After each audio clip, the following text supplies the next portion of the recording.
नमस्कार साथियों, मेरा नाम है आर.के. सिंह। संस्कृति आईएएस के magazine summary and analysis series में आप सभी का स्वागत है। इस सीरीज के अंतर्गत आज हम जिस मैगजीन की चर्चा करने वाले हैं वो जनवरी 2025 की कुरुक्षेत्र मैगजीन होगी और इस मैगजीन में प्रकाशित जो महत्वपूर्ण आर्टिकल हैं उन पर हम चर्चा करेंगे, जो कहीं ना कहीं आपकी परीक्षा के दृष्टिकोण से काफ़ी महत्वपूर्ण साबित हो सकते हैं। तो चलिए देखते हैं कि आज के एपिसोड में इस मैगजीन में कौन से महत्वपूर्ण आर्टिकल्स हैं जिनकी हम चर्चा करने वाले हैं। तो पहला जो आर्टिकल हम ले रहे हैं वो है कौशल विकास और उद्यमिता को बढ़ाने में सरकारी पहल। इस शीर्षक के साथ ये आर्टिकल प्रकाशित हुआ था और ये आपके लिए काफ़ी महत्वपूर्ण हो सकता है।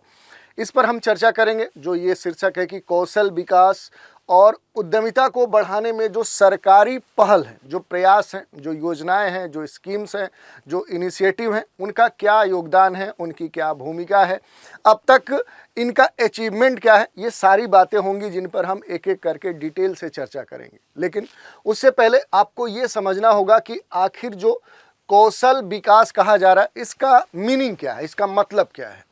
तो देखिए, कौशल जो विकास है ये किसी भी कार्य को करने के लिए, ज़्यादा कुशल और प्रभावी बनने के लिए कहीं ना कहीं खास जो कौशल होता है उसको प्राप्त करना या उस कौशल में सुधार करने की जो प्रक्रिया है उसे ही हम कौशल विकास कहते हैं।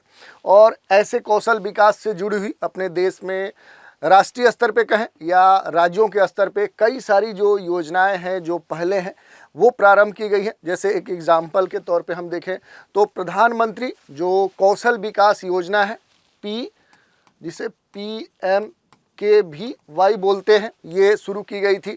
इसके अलावा आप देखेंगे तो राज्यों के स्तर पे, जैसे उदाहरण के तौर पे उत्तर प्रदेश की जो गवर्नमेंट है उसके द्वारा जो उत्तर प्रदेश कौशल मिशन है वो प्रारंभ किया गया था। और इन योजनाओं के चलाए जाने के पीछे जो मूल उद्देश्य होता है वो यही होता है कि जो बेरोजगार युवक अपने देश में हैं उनको कौशल प्रशिक्षण प्रदान किया जाए, जिससे वो कहीं ना कहीं रोजगार आसानी से प्राप्त कर सकते हैं। तो इन योजनाओं का ये लक्ष्य होता है। इसके अलावा अगर आप देखेंगे तो जो इस तरह के जो योजनाएं होती हैं, इन योजनाओं के द्वारा कई सारे क्षेत्रों में भी प्रशिक्षण प्रदान किया जाता है। जैसे जो उद्यमिता क्षेत्र है, खास तौर पे इसमें प्रशिक्षण प्रदान किया जाता है।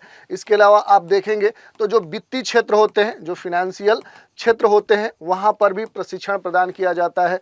इसके अलावा जो इसे डिजिटल जो साक्षरता है उस क्षेत्र में भी कहीं ना कहीं इसके द्वारा कहीं ना कहीं जो प्रशिक्षण है वो प्रदान किया जाता है। तो इस कारण से इस तरह के जो कौशल विकास योजनाएं हैं ये काफ़ी महत्वपूर्ण हो जाती हैं और इसी कारण से इनकी हम चर्चा करने वाले हैं। खास तौर पर देखें तो जो दो टर्मिनोलॉजी हमें मिली है, कौशल विकास और उद्यमिता, यही हमारा कह सकते हैं कि केंद्रीय विषय होगा और इनसे जुड़े हुए जो विभिन्न आयाम होंगे उन पर हम चर्चा करेंगे। तो यह हमने कौशल विकास तो समझ लिया, थोड़ा सा जो उद्यमिता है इसे हम समझने का प्रयास करते हैं। एंटरप्रेन्योरशिप जो होता है, उद्यमिता का जो मीनिंग होता है वो किसी भी नए कारोबार को क्या करना होता है, शुरू करना होता है। कोई भी इस तरह का, जैसे स्टार्टअप का जो एक कंसेप्ट आया है, तो कारोबार शुरू करने का जो कह सकते हैं प्रक्रिया है और इसके द्वारा जो प्रक्रिया शुरू होती है फिर इसमें क्या होता है कि प्रबंधन जो शब्द है, जो प्रबंधन क्रिया है, मैनेजमेंट है, वो इसमें शामिल हो जाता है और फिर धीरे धीरे ये जो नया कारोबार होता है इसका विस्तार होता है, इसका प्रसार होता है। तो इस तरह से क्या है कि इस कार्य को आगे बढ़ाया जाता है और इसी से जुड़ा हुआ जो हमारा विषय है, तो इससे जुड़े हुए जो भी महत्वपूर्ण विषय हैं उन पर हम चर्चा करेंगे। खास तौर पे इससे जुड़े हुए जैसे देखें कौशल विकास और उद्यमिता जो मंत्रालय है उसने काफ़ी स्तर पे देखें तो बहुत सारे इसके लिए प्रयास किए हैं। खास तौर पे देखें तो जो कौशल विकास और उद्यमिता जो मंत्रालय है भारत में, कौशल विकास की जो पहले हैं उनका ये खास तौर पे समन्वय के स्तर पे देखें तो ये केंद्रीय भूमिका निभाता है और इसका उद्देश्य यही होता है कि कौशल युक्त जो मानव संसाधन है उनको आपूर्ति और मांग के बीच में जो एक गैप होता है उसे मेंटेन किया जाए, यानी कि जितनी डिमांड हो उतनी सप्लाई हो सके। और इसी कारण से ये जो मंत्रालय है, इस मंत्रालय का जो मिशन है ये भारत के लाखों जो लोग हैं, युवा हैं या इस तरह के जो पॉपुलेशन है उन्हें तीव्र दक्षता और उच्च मानकों के साथ कौशल प्रदान करना, ताकि कौशल जो भारत है उसके दृष्टिकोण को कहीं ना कहीं साकार किया जाए। और इस कारण से ये जो मंत्रालय है इसकी अहम भूमिका है अपने देश में। देखिए, अगर हम बात करें तो ये जो मंत्रालय है ये कई कौशल केंद्रित जो संगठन हैं उनके द्वारा सहायता प्रदान करता है, जिनमें से राष्ट्रीय कौशल विकास निगम सबसे महत्वपूर्ण है। तो ये बात हमने देख ली। इसके अलावा देखिए संयुक्त जो सार्वजनिक निजी संस्था है वो है NSDC, ठीक है, जो कि हमने देख लिया। और ये जो संस्था है ये इंटरनेशनल के तहत प्रमाणित कौशल अप स्किलिंग और री स्किलिंग पाठ्यक्रम, व्यवहारिक जो प्रशिक्षण है, अंतर्राष्ट्रीय जो गतिशीलता है वो प्रदान करने में अपने देश में महत्वपूर्ण भूमिका निभाता है। तो यहाँ पर 2-3 चीज़ें हमने देख ली कि आखिर अपने देश में इस तरह के जो कौशल प्रशिक्षण है, जो उद्यमिता है, उससे जुड़ा हुआ कौन सा मंत्रालय है, कौन से प्रमुख संगठन है, कौन सी सबसे महत्वपूर्ण जो संस्था है वो कौन सी है। तो NSDC के बारे में हमने देखा कि कौशल विकास जो निगम है ये राष्ट्रीय स्तर पे अपने देश में सबसे महत्वपूर्ण संस्था है। तो ये हमने देख लिया। इसके अलावा अगर हम बात करें तो सरकार से सरकार, गवर्नमेंट टू गवर्नमेंट समझौते के कारण ये जो संस्था है इसने इजराइल के जनसंख्या आवर्जन और सीमा जो प्राधिकरण है उसके साथ मिलकर 3 राज्यों में विशिष्ट प्रशिक्षण पाठ्यक्रम आयोजित किए हैं। जो इसका कार्य है उसी को इसने किया है। तो उस क्रम में एक उदाहरण आप यहाँ पर देख सकते हैं। इसके अलावा देखिए कौशल विकास और उद्यमिता मंत्रालय जो MSD है, इसका जो विजन है, आखिर इसका लक्ष्य क्या है, उद्देश्य क्या है, इसकी अगर हम बात करें तो वर्ष 2025 देश को एक उच्च कौशल संतुलन की दिशा में स्थानांतरित करने के लिए एक पारिस्थितिकी तंत्र समर्थक दृष्टिकोण अपनाता है, जो कि कहीं ना कहीं अपने देश के जो व्यक्ति हैं, जो उद्यमी हैं, जो उद्यम है, अर्थव्यवस्था है, उसके लिए सकारात्मक जो परिणाम है वो उत्पन्न करने में मदद कर सके। तो इस तरह से एक विजन लेकर चल रहा है ये मंत्रालय, और ये हमने देखा। इसके अलावा देखिए अगर हम बात करें कौशल विकास और जो उद्यमिता मंत्रालय है, ये जो मिनिस्ट्री है, इसका आखिर मूल उद्देश्य क्या है, तो देखिए एक सजीव, एक जीवंत समावेशी उद्यमिता जो पारिस्थितिकी तंत्र है उसका निर्माण करना अपने देश में, जो कहीं ना कहीं देखें तो सभी ग्रामीण शहरी इलाके, वामपंथी उग्रवाद प्रभावित जिले, आकांक्षी जिले, जीवंत गांव, पूर्वोत्तर क्षेत्र और सीमा क्षेत्रों में कहीं ना कहीं महत्वाकांक्षी और मौजूदा जो उद्यमी हैं उनको समर्थन प्रदान करे, उनका कहीं ना कहीं उनके लिए काम करे। यही मूल उद्देश्य किसका है, कौशल विकास उद्यमिता मंत्रालय का। और ओवरऑल कहें तो भारत के सभी क्षेत्र के जो उद्यमी हैं वो इसमें शामिल हो जाते हैं। सरकार का जो उद्देश्य है वो यह है कि महिला उद्यमिता को लक्षित पहलों, मार्गदर्शन कार्यक्रमों और वित्त तक आसान पहुंच के माध्यम से बढ़ावा देना। तो कहीं ना कहीं ये जो उद्यमिता का क्षेत्र है इसमें महिलाओं को बढ़ावा देने के लिए खास तौर पे सरकार के द्वारा प्रयास किए जा रहे हैं। इसके अलावा देखिए अगर हम मंत्रालय की बात करें तो इसका जो दृष्टिकोण है, इसके दृष्टिकोण के तहत देखें तो 3 प्रमुख जो लक्ष्य है वो प्राप्त करने का प्रयास किया जा रहा है। तो इस तरह से मेजर जो लक्ष्य हैं उसको 3 स्तरों पे विभाजित कर दिया गया है। 3 जो यहाँ पर लक्ष्य हैं, जैसे सामाजिक जो गतिशीलता है, इसका समर्थन करने वाले जो व्यक्तिगत आर्थिक लाभ हैं उनको सक्षम बनाना, सशक्त बनाना। दूसरा क्या है, तो दूसरा आपका यहाँ पर है एक शिक्षार्थी केंद्रित मांग संचालित कौशल बाजार का निर्माण करना। कहीं ना कहीं शिक्षार्थी को केंद्र में रखते हुए उसकी जो भी डिमांड है उसको संचालित करते हुए जो कौशल बाजार है उसका निर्माण करना। और तीसरा है आकांक्षात्मक रोजगार और उद्यमिता के अवसरों के सृजन को सुविधाजनक बनाना, जो कहीं ना कहीं जो उद्यम है उनके लिए समग्र जो प्रोडक्टिविटी है उसमें वो सुधार ला सके और जो भी आर्थिक समृद्धि है उसको ये उत्प्रेरित करे। कह सकते हैं कि जो इकोनॉमिक ग्रोथ है उसको कहीं ना कहीं ये इनकरेज करे, उसे पुश करे, ये बात कही गई है। ये 3 जो इसके लक्ष्य निर्धारित किए गए हैं। इसके अलावा देखिए जो उद्यमिता पारिस्थितिकी तंत्र है अपने देश में उसको मजबूत करने के लिए कई सारी जो पहले हैं, जो इनिशिएटिव हैं, जो स्कीम्स हैं, जो योजनाएं हैं वो अपने देश में संचालित की गई हैं। जैसा कि पहले ही हमने बताया कि कौशल के लिए बहुत सारी योजनाएं चलाई गई हैं, वैसे ही ठीक उद्यमिता के लिए कई सारी जो पहले हैं, जो योजनाएं हैं वो चलाई गई हैं। सरकार उद्यमिता के लिए एक अनुकूल नीतिगत माहौल को बढ़ावा देने की भी योजना पर काम कर रही है, जिसमें नियम जो होंगे उसमें सुधारात्मक स्तर पे काम किए जाएंगे। प्रक्रियाएं जो होंगी, जो प्रोसेस होंगे उन्हें काफ़ी सरल बनाया जाएगा। जो भी नौकरशाही, लाल फीताशाही संबंधित जो भी अड़चने हैं उनको कम करना और व्यापार करने में आसानी बढ़ाना इसमें शामिल किया गया है। विभिन्न जो हितधारक होंगे, जैसे सरकारी जो एजेंसियां होंगी जो उद्योग विशेषज्ञ होंगे, वित्तीय जो संस्थाएं होंगी और इसके अलावा जो अकादमिक क्षेत्र के बीच में जो सहयोग है, जो ज्ञान का आदान प्रदान है, उसको बढ़ावा देने के लिए खास तौर पे मंच स्थापित किए जाएंगे, ये बात कही गई है। और वित्तीय जो समावेशन है, जो फिनेंशियल कह सकते हैं कि इंक्लूजन है, उसको बढ़ावा देकर कहीं ना कहीं अनुकूलित वित्तीय उत्पादों के निर्माण के माध्यम से जो हाशिए पर जो भी ग्रुप्स, जो समुदाय, जो लोग पहुंच गए हैं, उनको कहीं ना कहीं प्रतिनिधित्व देते हुए इस क्षेत्र को और आगे बढ़ाना लक्ष्य है। इसके अलावा देखिए, जो भी एनबीएफसी हैं, जो गैर बैंकिंग वित्त कंपनियां हैं, उनके क्षमता निर्माण के साथ साथ जो एनबीएफसी हैं, जो नैनो उद्यमी हैं, उनके लिए ब्याज अनुदान योजनाओं की शुरुआत करने की भी बात कही गई है।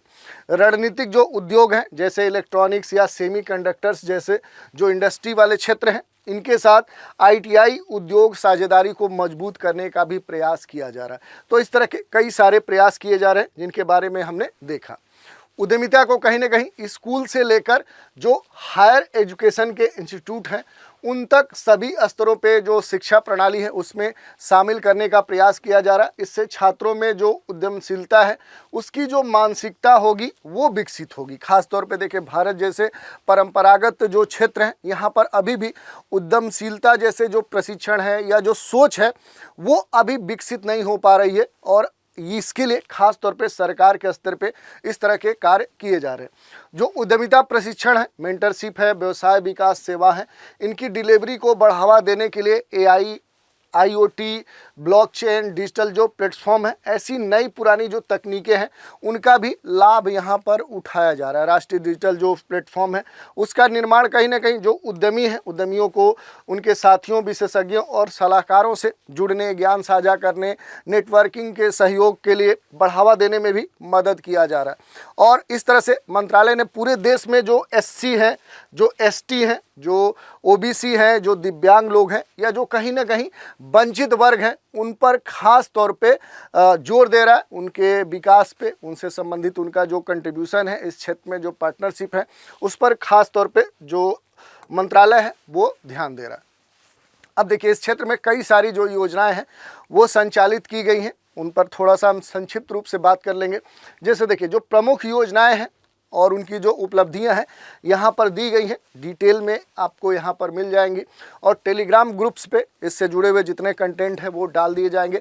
यहाँ पर हम केवल मेंशन करते चल रहे हैं कि कौन सी प्रमुख योजनाएं हैं और उनकी क्या उपलब्धियां हैं। जैसे देखिए, प्रधानमंत्री जनजाति आदिवासी न्याय महाअभियान, जो पीएम जनमन है, बड़ा चर्चा में रहा है, ये बड़ा ही महत्वपूर्ण है। इस योजना का कार्यान्वयन किया जा रहा है। ये जो परियोजना है, कहीं ना कहीं देश में देखें तो प्रधानमंत्री जो कौशल विकास योजना है, उसी के तहत विशेष परियोजना के रूप में क्या की जा रही है, ये संचालित की जा रही है। तो ये महत्वपूर्ण है। इसके अलावा देखिए, दूसरी है राष्ट्रीय उद्यमिता विकास परियोजना, पीएम स्वनिधि लाभार्थियों के लिए पायलट आधार पर इसे संचालित किया जा रहा है। ये जो परियोजना है, इसके तहत जो मंत्रालय है उसने पीएम स्वनिधि जो लाभार्थी हैं उनको प्रशिक्षित करने के लिए आवास एवं शहरी जो मंत्रालय है उसके साथ सहयोग कर रहा है। अगला जो है ये बड़ा ही महत्वपूर्ण है, स्ट्राइव परियोजना।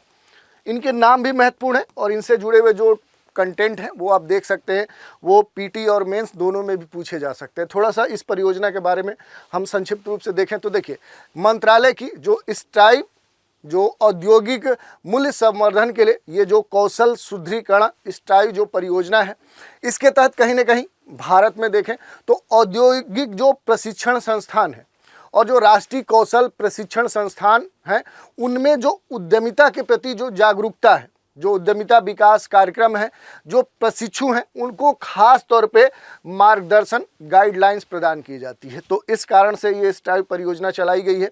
इसके अलावा भी देखिए बहुत सारी योजनाएं परियोजनाएं हैं, जैसे संकल्प योजना के तहत क्षमता निर्माण, मार्गदर्शन, इंक्यूबेशन सहायता के माध्यम से उद्यमशील वातावरण को बढ़ावा देना, ये बात कही गई है। 6 शहरों में जो उद्यमिता विकास है उस पर खास तौर पे बात कही जा रही है। अगर इसकी हम बात कर ले थोड़ा सा, जो 6 सिटीज़ में उद्यमिता विकास की बात कही गई है, तो खास तौर पे ऐसे शहर जहां पर मंदिर हैं, यानी 6 मंदिर शहर जो हैं खास तौर पे देखेंगे, इसमें पहले भी आप जानते होंगे कौन कौन से हैं। पहले की अगर हम बात करें तो हरिद्वार बड़ा ही फेमस है।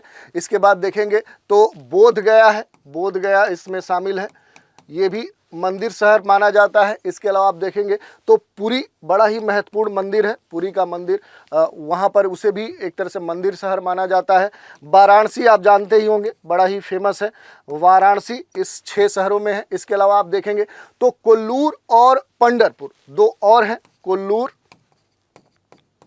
और पंढरपुर, ये 6 कह सकते हैं शहर उद्यमिता विकास के स्तर पे कहीं ना कहीं इन पर फोकस कर रहा है मंत्रालय।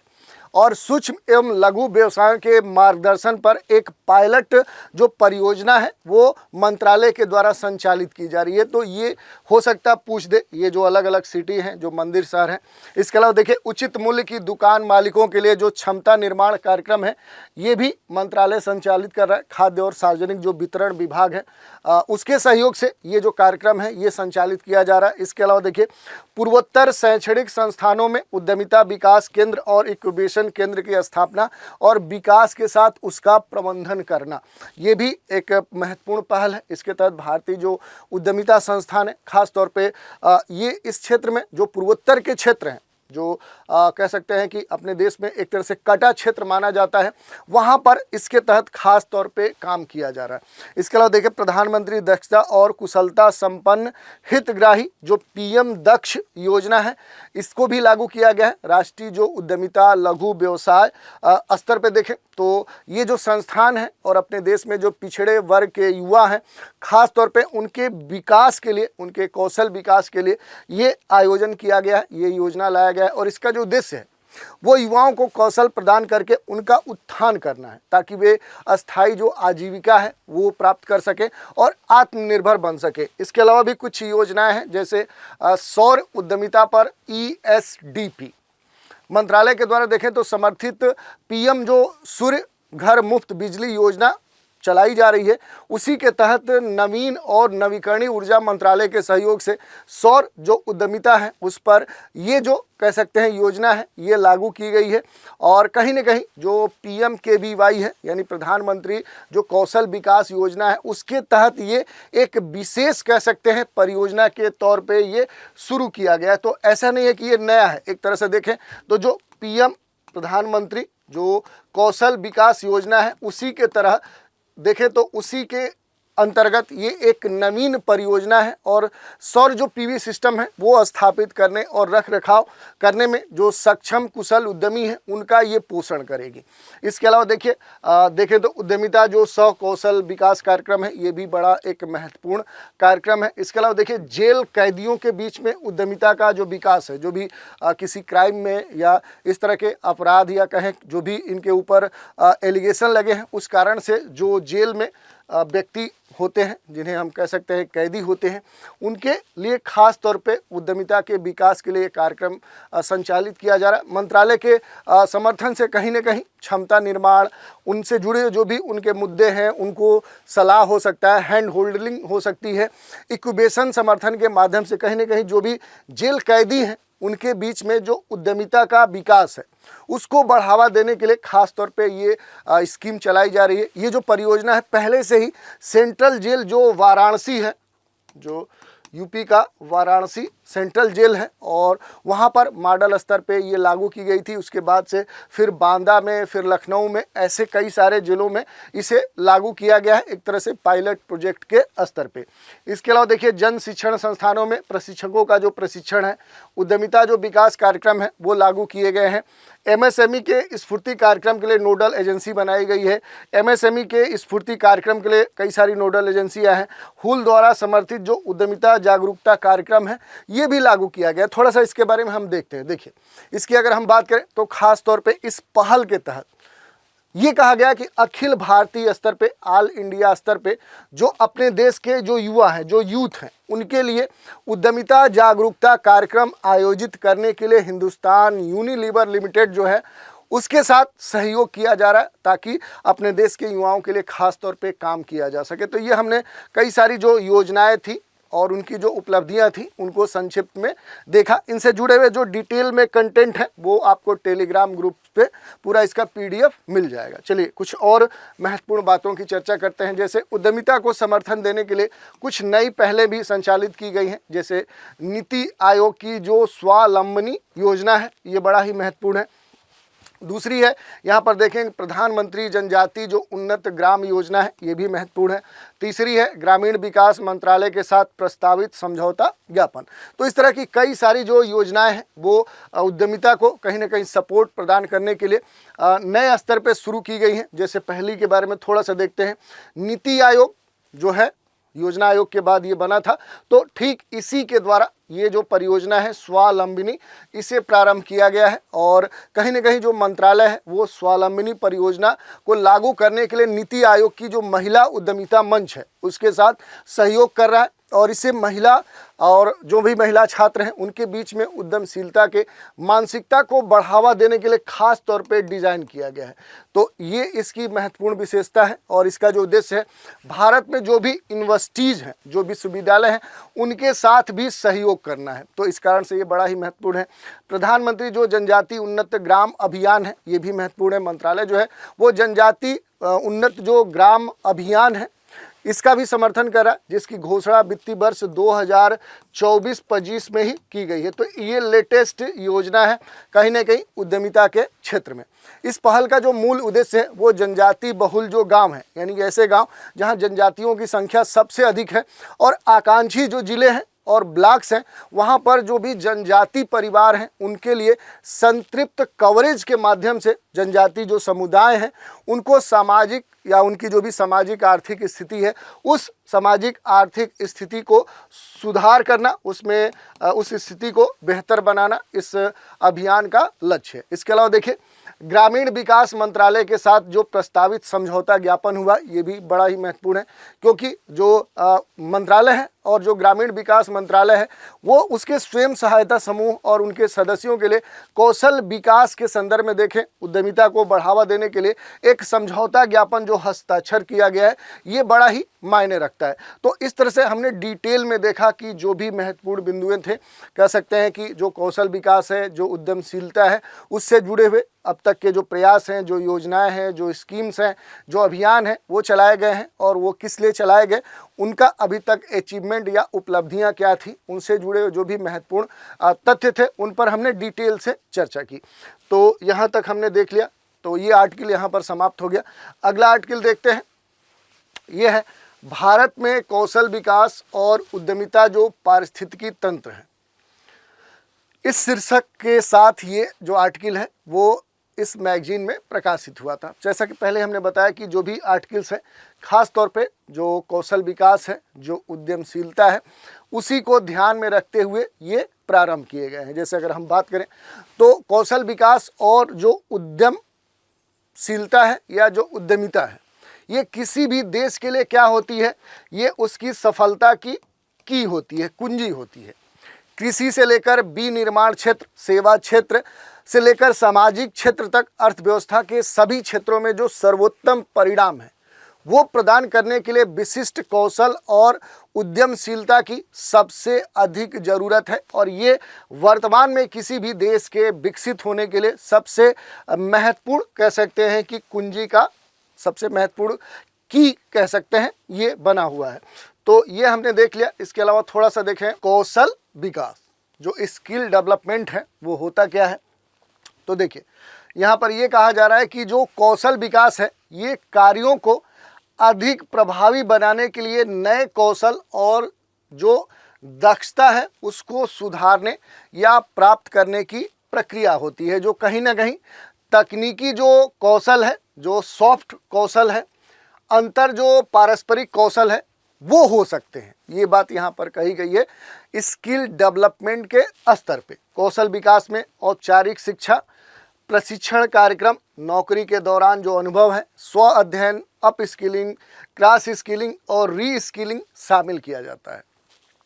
सामाजिक और आर्थिक जो भी लाभ हैं उनको अधिकतम करने के लिए जो कौशल विकास है, जो उद्यमिता है, वो एक दूसरे के कह सकते हैं कि पूरक है। ये बात कही जा रही है कि एक ही सिक्के के ये दो क्या है, पहलू हैं।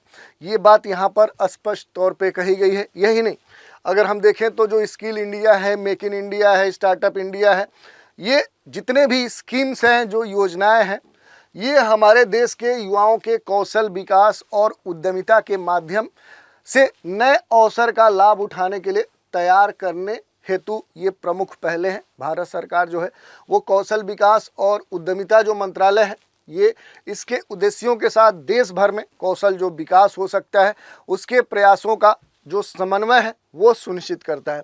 तो मेन जो नोडल एजेंसी है वो कौन है? भारत सरकार का कौशल विकास और जो उद्यमिता मंत्रालय है वही इसके लिए रेगुलेटरी बॉडीज़ है।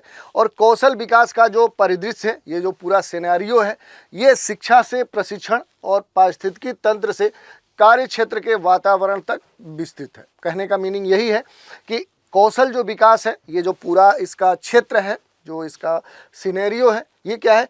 एजुकेशन से ट्रेनिंग और फिर जो पारिस्थितिकी तंत्र है इससे संबंधित जो पूरा इकोसिस्टम है, उससे जो वर्क प्लेस है वहाँ तक इसका विस्तार फैला हुआ है। तो ये इसका रेंज दर्शाया गया है कि एक्चुअल में जो कौशल विकास है, इसका जो क्षेत्र है उसका विस्तार कहाँ तक है। तो एजुकेशन के क्षेत्र से लेकर, जहाँ से एजुकेशन धीरे धीरे शुरू होता है, वहाँ से शुरू होकर पहले ये ट्रेनिंग जो सेंटर्स हैं वहाँ पहुँचता है, फिर उसके लिए जो पूरा कार्य करने का जो एक पूरा इकोसिस्टम डेवलप है, उससे लेकर जो वर्क प्लेस है, जहाँ जहाँ पर उसका एप्लीकेशन होता है, वहाँ तक इस पूरे कौशल विकास का विस्तार देखने को मिलता है। और इसी के संदर्भ में यहाँ पर ख़ास तौर पे चर्चा की गई है। जो न्यू एजुकेशन पॉलिसी 2020 है अपने देश की, उसके बारे में यहाँ पर कुछ तथ्य दिए गए हैं। जैसे शिक्षा के क्षेत्र में पहली बार कौशल शिक्षा कार्यक्रमों को मुख्य धारा की शिक्षा में एकीकृत करने के लिए जो नई स्तरीय रूपरेखा न्यू एजुकेशन पॉलिसी 2020 है वो प्रस्तुत की गई। तो इसमें इन खास जो स्किल्स हैं इनको शामिल किया गया, जैसे कला, विज्ञान, पाठ्यचर्चा और पाठ्येतर गतिविधियों और कौशल और शैक्षणिक धाराओं के बीच में जो कठिन अलगाव था, एक इंटीग्रेशन की कमी देखने को मिलती थी, कहीं न कहीं उसे कम या समाप्त करने का प्रयास किया गया। नए एजुकेशन पॉलिसी में छात्रों को विभिन्न कौशल से परिचय कराने के बाद उन्हें एक्सपोजर, मध्य चरण में देखें तो पूर्व कौशल क्षमताओं के पश्चात माध्यमिक चरण में छात्रों की पसंद के कौशल पाठ्यक्रमों की जो शुरुआत है उसकी परिकल्पना की गई, क्योंकि उन्हें लाभकारी जो रोजगार है वो प्राप्त करने और अर्थव्यवस्था में जो उनका सार्थक योगदान हो सकता है वो प्राप्त किया जा सके। तो इस तरह की बातें कही गई हैं। इसके अलावा भारत में जो कौशल है उसके अंतर को कम करना एक महत्वपूर्ण बात है। और ये जो है ये न्यू एजुकेशन पॉलिसी 2020 की अकादमिक शिक्षा को व्यवहारिक कौशल के साथ जोड़ने वाले एक लचीले और बहुविषयक दृष्टिकोण को बढ़ावा देती है।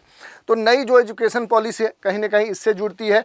और इंटीग्रेशन के स्तर पर देखें, जो एकीकरण है उसका जो मूल उद्देश्य है वो कौशल शिक्षा से जुड़े हुए जो सामाजिक स्तर हैं उन पर निम्न स्तर के कार्य होने की जो भावना है उसको दूर करते हुए छात्रों को उनकी इंटरेस्ट के, जो स्टूडेंट हैं उनका जो इंटरेस्ट है, उनकी जो रुचि है उसके अनुसार कैरियर विकल्पों के लिए एक नए रास्ते प्रदान करना। ये जो केंद्र है ये वर्तमान औद्योगिक माहौल में व्यवहारिक जो प्रशिक्षण है वो प्रदान करते हैं, जिससे छात्रों को वास्तविक जो दुनिया है, रियल जो कह सकते हैं कि वर्क प्लेस है, वहाँ पर कौशल हासिल किया जा सके, वहाँ पर जो कार्य की प्रवृत्ति है उसके अनुसार जो स्किल्स है वो डेवलप किया जा सके। और इसी के लिए कहीं ना कहीं देखें तो जो समग्र शिक्षा का जो कंसेप्ट है वो लागू करने की बात कही गई है। तो इस तरह से बहुत सारी बातें इसके संदर्भ में कही गई हैं। इसके अलावा देखिए, कौशल विकास और उद्यमिता मंत्रालय की जो योजनाएं हैं उनमें कुछ महत्वपूर्ण हैं, ये आपके लिए महत्वपूर्ण हो सकती हैं। जैसे कौशल भारत मिशन है, ये 2015 में ये मिशन शुरू किया गया था। एक व्यापक योजना है जिसमें देश के जो यूथ हैं उनको पर्याप्त कौशल सेट के साथ सशक्त बनाने के लिए कई कौशल योजनाएं, कार्यक्रम इसमें शामिल किए गए हैं। ऐसे ही देखिए, प्रधानमंत्री कौशल विकास योजना है, ये जो योजना है देश में लघु अवधि के निःशुल्क कौशल प्रशिक्षण जो कार्यक्रम है, जो कौशल प्रमाण पत्र है वो प्राप्त करने के लिए युवाओं को मौद्रिक पुरस्कार प्रदान करके कौशल विकास को प्रोत्साहित करता है। ऐसे ही आप देखेंगे तो जन शिक्षण संस्थान कार्यक्रम है, शिल्पकार जो प्रशिक्षण योजना है ये इनमें महत्वपूर्ण है, उन्नत जो व्यवसायिक प्रशिक्षण योजना है ये भी काफ़ी महत्वपूर्ण है। इस योजना के तहत 1 से 6 सप्ताह की अवधि के अल्पकालिक जो मॉड्यूल हैं, इन मॉड्यूल पाठ्यक्रमों के माध्यम से चयनित जो भी कौशल क्षेत्र हैं उनमें ट्रेनिंग दिया जा रहा है। और इसमें देखें तो औद्योगिक जो भी प्रतिष्ठान हैं उनकी विशिष्ट जो आवश्यकताएं हैं उनके अनुरूप जो भी पाठ्यक्रम हो सकता है, जो विषय वस्तु हो सकती है, उनको शामिल किया गया है। ऐसे ही देखिए महिलाओं के लिए व्यावसायिक जो प्रशिक्षण कार्यक्रम है वो संचालित किए जा रहे हैं और इसका जो उद्देश्य है विभिन्न सामाजिक आर्थिक स्तरों पर विभिन्न आयु समूहों में जो रोजगार हैं उनके अवसरों को प्रोत्साहित करना, जिसमें महिलाएं जो हैं महिलाओं को खास स्तर पर उन कौशल को कहीं ना कहीं उसके लिए ट्रेनिंग दी जा सके, जिससे वहाँ पर वो लीड कर सके, उनका जो अनुपात है, जो साझेदारी है वो बढ़ सके। राष्ट्रीय जो शिक्षुता संवर्धन योजना है ये प्रशिक्षुता अधिनियम 1961 के तहत जो प्रशिक्षुता कार्यक्रम है वो शुरू करने वाले औद्योगिक प्रतिष्ठानों को वित्तीय सहायता प्रदान करके ये कह सकते हैं प्रशिक्षुता जो प्रशिक्षण है उसको बढ़ावा देती है। संकल्प ये भी बड़ा महत्वपूर्ण है, जिसका फुल फॉर्म है आजीविका संवर्धन के लिए कौशल अधिग्रहण और ज्ञान की जो जागरूकता है, खासतौर पे विश्व बैंक की सहायता से संचालित ये योजना है। और इस योजना का जो उद्देश्य है ये संस्थानों को मजबूत करने के माध्यम से जो भी क्वालिटेटिव और क्वांटिटेटिव रूप से देखें तो अल्पकालिक कौशल प्रशिक्षण में सुधार करना है। इसके अलावा देखें तो बेहतर जो बाजार कनेक्टिविटी है वो विकसित करना है, अपने सोसाइटी के हाशिए पर रहने वाले जो लोग हैं उनको मुख्य धारा से जोड़ना है। तो इस तरह के कई सारे जो स्कीम्स हैं वो संचालित किए गए हैं, जैसे स्किल्ड इंडिया डिजिटल हब है, ये जो कौशल विकास है इसके लिए एक एकीकृत राष्ट्रीय ढांचे के रूप में शिक्षा से कौशल और भविष्य के अवसर तक एक सुचारू परिवर्तन को सक्षम बनाता है। ऐसे पीएम विश्वकर्मा योजना है, कौशल ऋण योजना है। तो ये सारी योजनाएं हैं जो कहीं ना कहीं काफ़ी महत्वपूर्ण साबित हो रही हैं। इसके अलावा देखिए अगर हम उद्यमिता विकास की बात करें, ये बड़ा ही महत्वपूर्ण मुद्दा है, तो स्टार्टअप इंडिया जो कार्यक्रम है ये इसमें काफ़ी महत्वपूर्ण भूमिका निभा सकता है। आर्थिक विकास को बढ़ावा देने और बड़े पैमाने पर जो रोजगार हैं उनके अवसर सृजित करने में देश में नवाचार और स्टार्टअप को जो इनोवेशन है, जो स्टार्टअप है, उसको बढ़ावा देने के लिए एक मजबूत इकोसिस्टम डेवलप करने के ही लक्ष्य के साथ 16 जनवरी 2016 को ये जो कार्यक्रम है ये लॉन्च किया गया। और किस उद्देश्य से लॉन्च किया गया, तो नवाचार और डिज़ाइन के माध्यम से स्टार्टअप को आगे बढ़ाने के लिए सशक्त बनाना, जो नीति आयोग है उसके स्वरोजगार और प्रतिभा उपयोग कार्यक्रम के साथ ही Atal innovation mission, startup India, seed fund योजना और मेक इन इंडिया जैसी जो पहले हैं उनके द्वारा देश में उद्यमशीलता पारिस्थितिकी तंत्र को और विकसित करना। और इसके लिए देखें तो कई सारी योजनाएं हैं, जैसे देखिए भास्कर है, प्रधानमंत्री मुद्रा योजना है। तो ये कुछ महत्वपूर्ण योजनाएं हैं जो इसके तहत संचालित की गई हैं। इसके अलावा देखिए योजनाएं संचालित ही नहीं कही गई हैं, अगर हम बात करें तो भारत में कौशल विकास जो कार्यक्रम है इनके सामने कई सारी जो चुनौतियां हैं वो भी देखने को मिल रही हैं। तो थोड़ा सा हम बात कर लेते हैं कि इस तरह के जो कौशल विकास कार्यक्रम हैं उनके समक्ष कौन से प्रमुख चैलेंजेज हैं, तो वो आपके सामने दिए गए हैं। भारत में अभी भी जो कौशल कार्यबल है, जो स्किल्ड वर्कफोर्स है, उसका जो प्रतिशत है, जो अनुपात है वो काफ़ी कम है। खास तौर पे देखें तो विकासशील अल्प विकसित या इस तरह के जो कह सकते हैं कि देश हैं इनकी अगर तुलना हम विकसित देशों से करें तो यहाँ पर कौशल कार्यबल जो है उसका जो अनुपात है वो काफ़ी कम है, काफ़ी पिछड़े हुए स्तर पे देखने को मिलता है। उसके सामने कई सारी चुनौतियां हैं, जैसे जो भी अपने देश में कार्यक्रम संचालित करें उनके सामने भी कई सारी लिमिटेशन है, उनके बारे में थोड़ा सा बात करते हैं। तो व्यावसायिक शिक्षा की जो सामाजिक स्वीकार्यता है वो कम होना एक महत्वपूर्ण कह सकते हैं कि बैरियर है। इसके अलावा जटिल जो श्रम कानून है हम लोगों के देशों में, ये एक महत्वपूर्ण कारण है। इसके अलावा बदलती जो प्रौद्योगिकी है ये एक महत्वपूर्ण कारण है, क्योंकि अभी तक परंपरागत जो प्रौद्योगिकी है उसके साथ ही हम आगे बढ़ते रहे, लेकिन अब हम नवीन प्रौद्योगिकी को कहीं ना कहीं एडॉप्ट कर रहे हैं। तो ये भी एक महत्वपूर्ण चैलेंज है। बुनियादी ढांचे का कमी है, अभी भी देखें तो कुछ ही क्षेत्रों को छोड़कर जो कहें पिछड़े क्षेत्र हैं, दुर्गम क्षेत्र हैं, पहाड़ी क्षेत्र हैं या अभी भी अल्प विकसित जो क्षेत्र हैं वहाँ पर जो इंफ्रास्ट्रक्चर है उसकी कमी देखने को मिलती है। प्रशिक्षकों की जो खराब गुणवत्ता है अपने देश में, ट्रेनिंग करने के लिए एक्सपर्ट्स तो हैं लेकिन उनकी ही स्थिति ठीक नहीं है। जैसे आप देखेंगे ITI जो कॉलेज है वहाँ पर जाएंगे तो जो टीचर्स हैं उन्हें ही अगर देखें तो बहुत स्तर पे जो कई सारी जो वीकनेस है उनके स्तर पे है। तो इस तरह की जो ट्रेनिंग सेंटर्स हैं वहाँ जो भी ट्रेनिंग देने वाले जो टीचर्स हैं उनकी जो गुणवत्ता है वो काफ़ी दयनीय है। कौशल जो मानकीकरण है, जो एक स्किल के संदर्भ में स्टैंडर्ड होता है, उसकी अगर हम बात करें तो उसका भी अभाव देखने को मिलता है। तो कौशल मानकीकरण का जो अभाव है, जो एक स्टैंडर्ड होना चाहिए, उसका अभी भी कहीं ना कहीं अभाव देखने को मिलता है।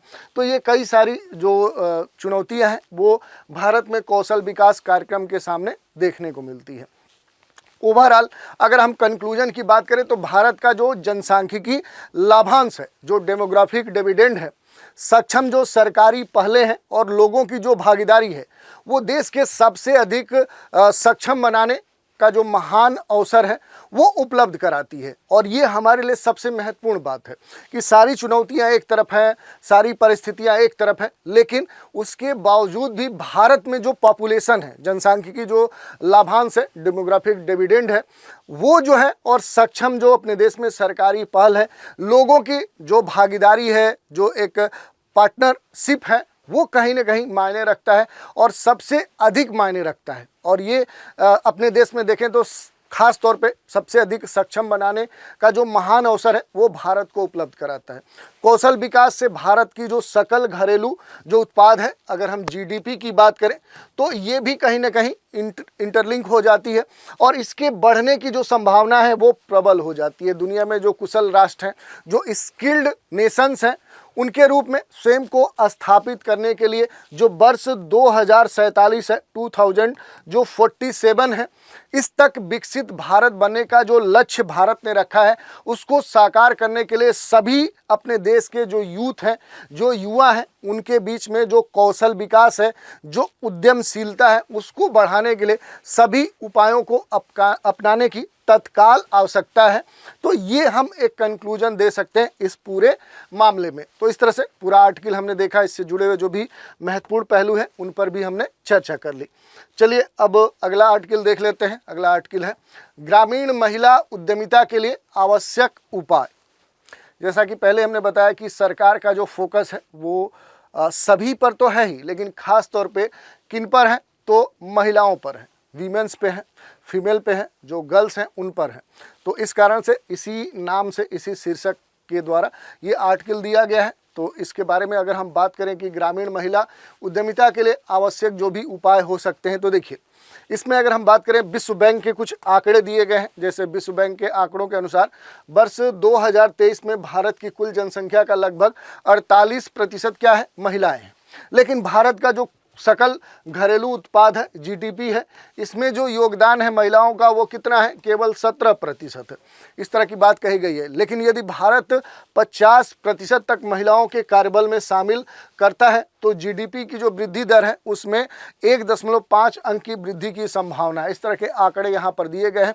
और ऐसे में ये कहा जा रहा है कि भारत को एक वैश्विक आर्थिक शक्ति बनने के लिए महिला श्रमिक जो भागीदारी दर है उसको बढ़ाना होगा। जो वीमेंस वर्क फोर्स कह सकते हैं कि रेशियो है उसे बढ़ाना होगा।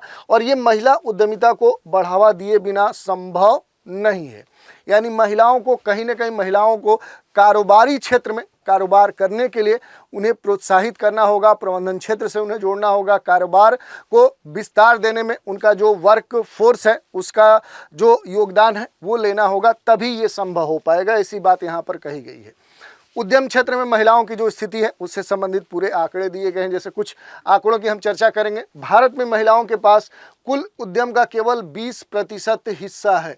इनमें से भी अधिकतर जो उद्यम है उसमें महिलाओं के नाम पर सिर्फ रजिस्ट्रेशन ही देखने को मिलते हैं, ताकि कहीं ना कहीं वित्त और जो भी परमिशन होते हैं गवर्नमेंट के स्तर पे उनको आसानी से पाया जा सकता है। तो एक तरह से उनका उपयोग सिर्फ कागज़ों के स्तर पे ही देखने को मिलता है। ये कहा गया 82% महिला नेतृत्व वाले जो उद्यम हैं ये माइक्रो यूनिट्स होते हैं जिन्हें एकल स्वामित्व के रूप में चलाया जाता है, अधिकांश अनौपचारिक क्षेत्र में स्थित होते हैं। तो ये भी डेटा दिया गया है। ग्रामीण क्षेत्रों में शहरी क्षेत्रों के मुकाबले कुछ अधिक महिला स्वामित्व वाले उद्यम हैं। तो ये तो कॉमन बात है कि ग्रामीण क्षेत्रों में महिला शहरी क्षेत्रों के मुकाबले अधिक देखने को मिलते हैं। ये एक कह सकते हैं कि पूरे देश में ये मामला देखने को मिलता है। इसके अलावा जो MSME है, ये मंत्रालय की वार्षिक रिपोर्ट के अनुसार ग्रामीण क्षेत्रों में 22.24%, जबकि शहरी क्षेत्रों में केवल 18.42% महिला स्वामित्व वाले उद्यम हैं। तो ग्रामीण क्षेत्र इस मामले में कहीं ना कहीं आगे हैं। अगर हम बात करें तो उद्यमिता में महिलाओं की जो भागीदारी है वो ग्रामीण क्षेत्रों में शहरों की तुलना में अधिक है। और इसमें ये कहा गया है कि विभिन्न जो स्टडीज़ किए गए हैं, जो शोध किए गए हैं, उनके अनुसार जिन व्यवसायों की हम बात करते हैं कि कम से कम एक महिला संस्थापक होती है, उनकी कार्य जो संस्कृति होती है वो अधिक समावेशी होती है और वे पुरुषों के मुकाबले 3 गुना अधिक महिलाओं को रोजगार देती हैं और उनका कुल जो राजस्व होता है वो 10% से अधिक होता है। ये कुछ आंकड़े दिए गए हैं जो बड़े ही महत्वपूर्ण हैं। इसमें ये कहा गया है कि अगर किसी भी उद्यम में महिलाओं की जो पार्टनरशिप होती है अगर वो अधिक होती है तो उसके कई सारे लाभ होते हैं। एक तो ये अधिक से अधिक महिलाओं को रोज़गार देती है, राजस्व में इनका जो अनुपात होता है, जो कंट्रीब्यूशन होता है वो अधिक होता है, और जो वर्क प्लेस होता है वहाँ पर समावेशी कह सकते हैं कि स्थिति देखने को मिलती है, ऐसी बात कही गई है। इसके अलावा देखिए, ग्रामीण महिला उद्यमिता को बढ़ावा देने के लिए सरकारी योजनाएं चलाई गई हैं। तो इनको भी आप देख सकते हैं। भारत सरकार ने ग्रामीण महिलाओं में उद्यमिता को बढ़ावा देने के लिए कुछ अद्वितीय, कुछ यूनिक्स जो स्कीम्स हैं, जो पहल है, जो योजनाएं हैं, उन्हें संचालित किया है। उनके नाम यहाँ पर दिए गए हैं। स्किल अपग्रेडेशन और महिला कायर योजना और स्टार्टअप विलेज उद्यमिता कार्यक्रम, जिसे हम कहें तो दूसरे नाम से भी जाना जाता है, महिला किसान सशक्तिकरण परियोजना, महिला शक्ति केंद्र, महिला उद्यमिता विकास योजना, अन्नपूर्णा योजना, मुद्रा योजना, स्टार्टअप इंडिया पहल। तो ये सारी जो योजना है ये आपके लिए काफ़ी महत्वपूर्ण है। कुछ की अगर हम थोड़ा अगर की पॉइंट बात करें, जैसे स्किल जो अपग्रेडेशन महिला कार्य योजना है, ये जो योजना है खास तौर पे देखें तो घरेलू और जो निर्यात बाजार होते हैं, 2 स्तर पे देखिए, घरेलू और निर्यात बाजार,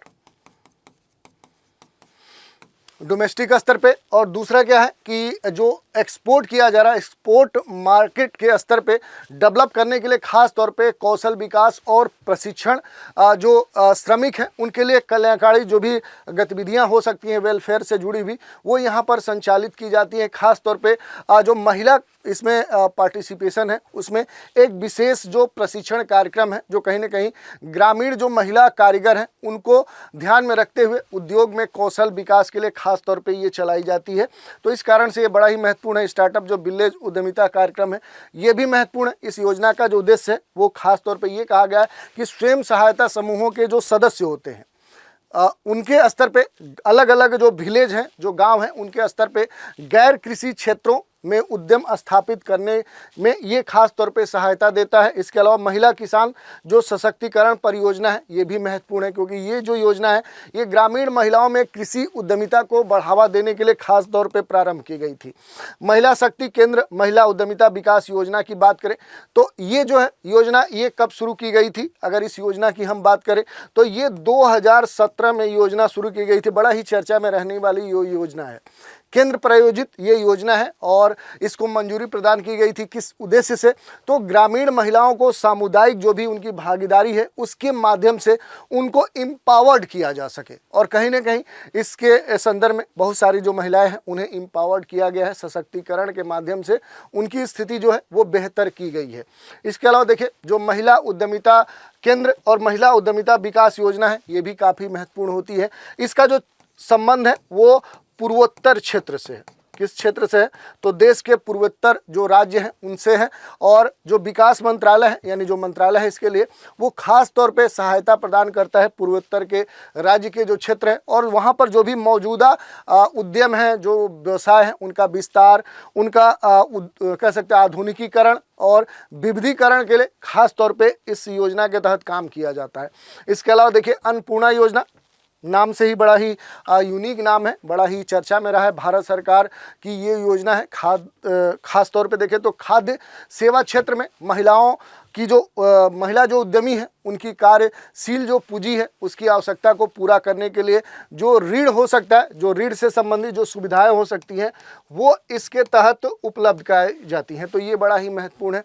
इसके अलावा देखिए मुद्रा योजना स्टार्टअप इंडिया पहल है, ये भी चर्चा में रहा है, क्योंकि अगर मुद्रा योजना स्टार्टअप इंडिया की हम बात करते हैं तो मुद्रा ऋण भारत में देखें तो भारत सरकार के द्वारा कहीं ना कहीं जो छोटे उद्यमी हैं उनको प्रदान किए जाने वाले प्रमुख सपोर्ट के तौर पे जाना जाता है। मुद्रा ऋण के तहत खास तौर पे महिला जो उद्यमी हैं उनके लिए विशेष प्रावधान अपने देश में बनाए गए हैं। तो ये बड़ा ही चर्चा में था। इसके अलावा अगर हम देखेंगे तो एक दो और योजनाएं आप देख सकते हैं। जैसे एक और योजना थी जो बड़ा चर्चा में थी, वो थी अगर उसकी हम बात करें स्टार्टअप इंडिया पहल।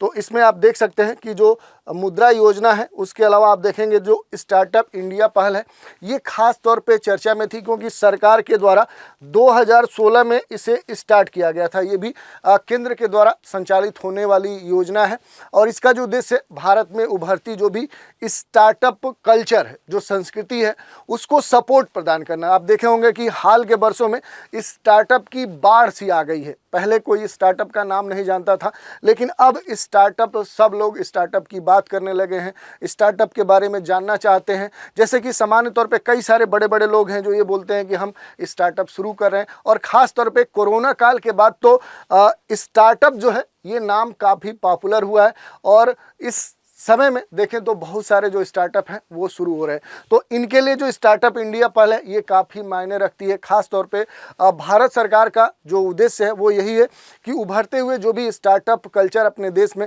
उनको प्रोत्साहित किया जाए और उनको जो प्रोत्साहन है वो इसी पहल के द्वारा प्रदान की जा रही है, जिससे कहीं ना कहीं आर्थिक जो अपने देश की वृद्धि है, समृद्धि है, जो इकोनॉमिक ग्रोथ रेट है उसे बढ़ावा देना है, अपने देश में जो बेरोजगारी है उसका समाधान करना है, जो गरीबी है उस पर कहीं न कहीं कंट्रोल लगाना है इस स्टार्टअप इंडिया पहल के द्वारा। तो ये हमने देख लिया कि जो भी ग्रामीण महिला उद्यमिता को बढ़ावा देने के लिए जो भी सरकारी योजनाएं हैं वो संचालित की गई हैं। इसके अलावा देखिए कुछ प्रमुख योजनाएं हैं, उनकी उन योजनाओं में जो खामियां हैं वो यहाँ पर बताई गई हैं। जैसे उन योजनाओं का प्रचार सही ढंग से नहीं किया गया, यानी लोगों तक पहुंचाया नहीं गया और इस कारण से उनका जो उद्देश्य था, उनका जो लक्ष्य था वो उस स्तर पे प्राप्त नहीं किया गया। सीमित फोकस, कई सारी जो योजनाएं हैं वो कुछ खास वर्ग, कुछ क्षेत्र को ही ध्यान में रखते हुए संचालित की गई। इस कारण से उनके द्वारा जो ये कमी थी ये कहीं ना कहीं नुकसानदायी हुई। इसके अलावा देखिए लक्षित योजनाओं में कमी, देखिए लक्षित जो योजनाएं हैं उनमें कई सारी कमियां देखने को मिलती है। अधिकांश जो केंद्रीय और राज्य योजनाएं हैं सभी प्रकार के लाभार्थियों जैसे पुरुष, महिला, अन्य के लिए होती हैं, लेकिन केवल कुछ सीमित केंद्रीय और राज्य स्तरीय जो योजनाएं होती हैं ये महिलाओं के लिए विशेष कोटे या अन्य प्रावधान करती है। जैसे केंद्र स्तर पर देखें तो वहाँ पर तो ये देखा जाता है कि वो सभी के लिए होती हैं, लेकिन कुछ ऐसी योजनाएं होती हैं चाहे वो केंद्र सरकार के द्वारा संचालित की जाए चाहे राज्य सरकार के द्वारा संचालित की जाए तो वो सीमित कवरेज उनका होता है, तो वही यहाँ पर कमी दर्शाई गई है। इसके अलावा कुछ क्षेत्रों की अनदेखी की गई है। तो कई सारे ऐसे क्षेत्र हैं जहाँ के लोग आज भी इन योजनाओं का लाभ नहीं ले पा रहे हैं, तो ये बात कही गई है। योजनाओं तक जो सीमित ऑनलाइन पहुँच है ये भी एक बड़ा बैरियर है, क्योंकि ग्रामीण महिलाओं के बीच में सीमित जो डिजिटल साक्षरता है ये होने के कारण इनके द्वारा जो भी योजनाएं हैं उनके लाभ के जो वितरण है उनमें देरी देखने को मिलती है। जो भी इसके बेनिफिशियर्स होते हैं उनके द्वारा योजनाओं के सीमित जो उपयोग हैं, ऐसी कई सारी जो समस्याएं हैं वो देखने को मिलती हैं। और इसी के संदर्भ में कई सारे जो सुझाव हैं वो भी दिए गए हैं। जैसे ग्रामीण महिला उद्यमियों को मुख्य रूप से अच्छे बाजार जो संबंध है, मार्केट जो रिलेशंस हैं, जो यहाँ पर नेटवर्किंग है, जो उपयुक्त गाइडलाइंस हैं, उनकी कमी होती है और इसीलिए उन्हें ऐसी योजनाओं की आवश्यकता है जो ग्रामीण क्षेत्रों में महिला जो उद्यमी हैं उनको बढ़ावा देने के साथ ही स्थिर और टिकाऊ भी हो। तो इस तरह का सुझाव यहाँ पर दिया गया है। और इसके अलावा देखिए नीति आयोग की रिपोर्ट के अनुसार एक समग्र योजना में ग्रामीण महिला उद्यमियों के लिए 6 प्रकार की जो समर्थन सेवाएं हैं वो प्रदान की जानी चाहिए। जैसे उद्यमिता जो प्रचार है वो किया जाना चाहिए, व्यवसायिक जो समर्थन सेवा है उन तक उनकी पहुंच होनी चाहिए, बाजार से उनका जो सीधे रिलेशन है वो डेवलप होना चाहिए, फिनांस तक, वित्त तक उनकी पहुंच होनी चाहिए, प्रशिक्षण और कौशल विकास, ट्रेनिंग और स्किल डेवलपमेंट के स्तर पे भी उनकी पहुंच होनी चाहिए, मार्गदर्शन और नेटवर्किंग भी उन्हें उपलब्ध कराई जानी चाहिए। तो ऐसी बातें यहाँ पर कही गई हैं जिसके संदर्भ में अगर हम बात करें तो ये कुछ महत्वपूर्ण कह सकते हैं कि यहाँ पर नीति आयोग ने कुछ रिकमेंडेशन किए हैं कि ये महिलाओं तक पहुंच अनिवार्य की जानी चाहिए। योजनाओं के लिए एक एकीकृत जो प्रणाली हो सकती है वो भारत में महिला उद्यमियों की संख्या को क्या कर सकती है, वो बढ़ा सकती है। अपने देश में जो उद्यमशीलता है उसमें महिलाओं की जो भागीदारी है वो कहीं ना कहीं इससे बढ़ सकती है। और योजनाओं में जो पंजीकरण है उसको लेकर और लाभ के स्तर पे जो महिला उद्यमी हैं उन्हें विभिन्न चरणों में कहीं ना कहीं जो समस्याएं उत्पन्न होती है उनके समाधान पर खास तौर पे काम किया जाना चाहिए। और इसीलिए योजना का जो डिज़ाइन है, जो स्ट्रक्चर है, खास तौर पे जो महिलाएं हैं उनसे जुड़े हुए जितने मुद्दे हैं उनको ध्यान में रखते हुए बनाए जाने चाहिए। जैसे डिलीवरी को लेकर, रेगुलेशन के स्तर पर, निगरानी के स्तर पर, जो भी शिकायत निवारण है उसके स्तर पर, पूरा जो इकोसिस्टम है वो महिलाओं के अकॉर्डिंग होना चाहिए। और इसमें जो उपयोगकर्ता हैं, जो यूजर्स हैं, उनसे प्रतिक्रिया प्राप्त करने के लिए अंतर्निहित एक तंत्र भी विकसित किया जाना चाहिए जो कहीं ना कहीं योजना की जो प्रभावशीलता है, उसका जो इम्पैक्ट है और उसे समझने की कहीं ना कहीं मदद प्राप्त हो सके। और इस तरह से जो ऑनलाइन उपलब्ध योजनाएं हैं उन तक जो यूजर्स हैं उनका जो अनुभव है वो बेहतर बनाने के लिए कहीं ना कहीं जो यूजर इंटरफेस है उसकी जो पहुंच है वो आसान बनाई जानी चाहिए। और इससे जुड़ी जो भी जानकारी हो सकती है, जो उपयोग हो सकता है, उनसे संबंधित जो समस्याएं हैं उनका कहीं ना कहीं समाधान किया जाना चाहिए। तो इस तरह से बहुत सारी बातें इसके संदर्भ में इन आर्टिकल्स में की गई हैं। इसका पूरा PDF आपको संस्कृति IAS के टेलीग्राम जो ग्रुप्स हैं उन पे मिल जाएंगे, तो वहाँ से आप और भी जो फैक्ट्स हैं उनको देख सकते हैं। तो इस तरह से आज के एपिसोड में हमने कौशल विकास और उद्यमशीलता से जुड़े हुए जो महत्वपूर्ण आर्टिकल्स थे जो कुरुक्षेत्र मैगजीन में प्रकाशित हुए थे उन पर हमने बात की। उनसे जुड़े हुए जो भी पहलू थे, आयाम थे, जो तथ्य थे, उन पर भी प्रकाश डालने का प्रयास किया। अब इस पर कैसे प्रश्न बन सकते हैं, अगले एपिसोड में इकट्ठे सारे प्रश्नों का जो एक सेट है वो आपको दे दिया जाएगा। उस पर आप प्रैक्टिस कर सकते हैं, सेशन को देखकर उसे समझ सकते हैं कि आखिर जो योजना, कुरुक्षेत्र या इस तरह की जो महत्वपूर्ण मैगजीन्स हैं इनमें जो प्रकाशित आर्टिकल्स हैं उनमें से जो सबसे खास हैं जिनको हम लेकर आपके लिए आ रहे हैं, उन पर चर्चा कर रहे हैं, उन पर खास तौर पे एक डिस्कशन कर रहे हैं, तो इसका आखिर आपके लिए क्या लाभ होगा वो आप समझ सकते हैं। तो आज के एपिसोड में इतना ही रहते हैं। अगले एपिसोड में एक नए मैगजीन के महत्वपूर्ण आर्टिकल्स पर चर्चा करने के लिए आपके साथ हाजिर होंगे। तो आज के एपिसोड में इतना ही। आप सभी हमारे साथ बने रहें, इसके लिए धन्यवाद।